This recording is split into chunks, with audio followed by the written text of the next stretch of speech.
For kids in the 1950s, autumn meant freedom, the kind that came with crisp air, crunchy leaves, and days that seemed to stretch forever. The mornings carried a faint chill that called for wool sweaters and mittens knit by grandma. By afternoon, sweaters were tied around waists as children ran through the neighborhood, their laughter echoing down quiet streets lined with golden trees. Back then, yards weren't just lawns, they were adventure zones. Kids raked up piles of leaves only to dive right back in, sending bursts of color into the wind. The air smelled faintly of smoke from someone's burning pile across the way. That was a familiar, comforting scent that marked the season.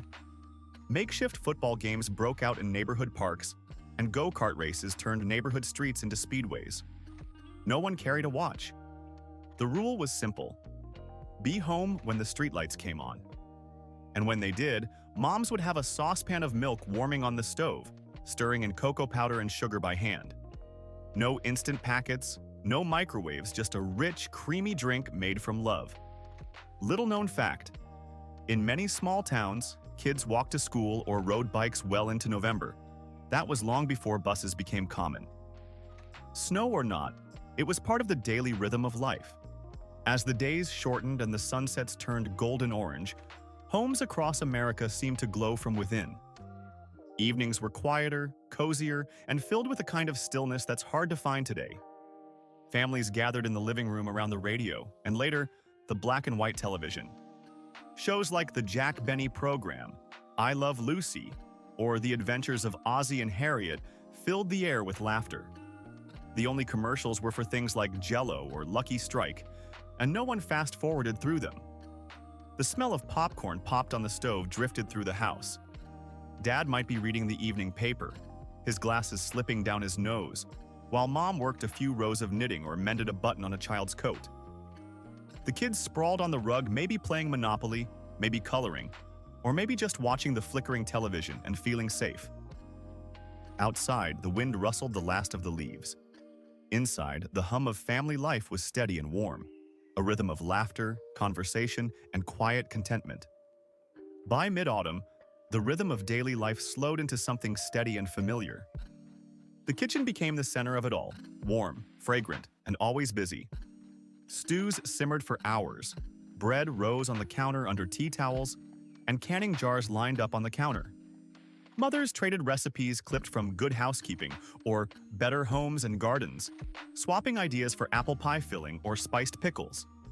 Children helped peel apples or snap beans, sneaking a taste when they thought no one was looking. Families prepared for winter, not with worry, but with care. Rows of glass jars filled with preserves, applesauce, and jams lined up neatly on pantry shelves. Every jar represented time, effort, and love, small acts of comfort to be opened on a cold January day. The heart of the home wasn't the television or even the fireplace, it was the kitchen, where warmth came from both the stove and the people around it. In the 1950s, autumn wasn't just about family, it was about community. Neighbors looked out for one another. When a new family moved into the neighborhood, they'd be welcomed with some pie and a cup of coffee. Churches and community halls buzzed with activity: bake sales, harvest suppers, square dances. Everyone came, because everyone belonged. It was a time when a handshake meant something, and a simple, "How are you?" could start a half-hour conversation on the porch.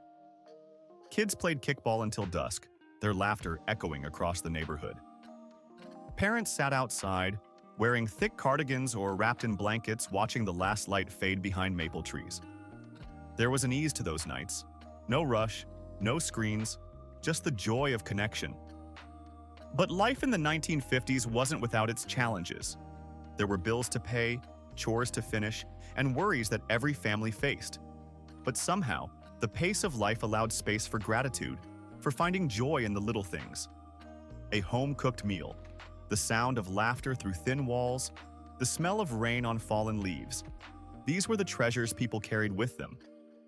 Autumn was more than just a season. It was a feeling, one of belonging, of slowing down, of finding beauty in the everyday.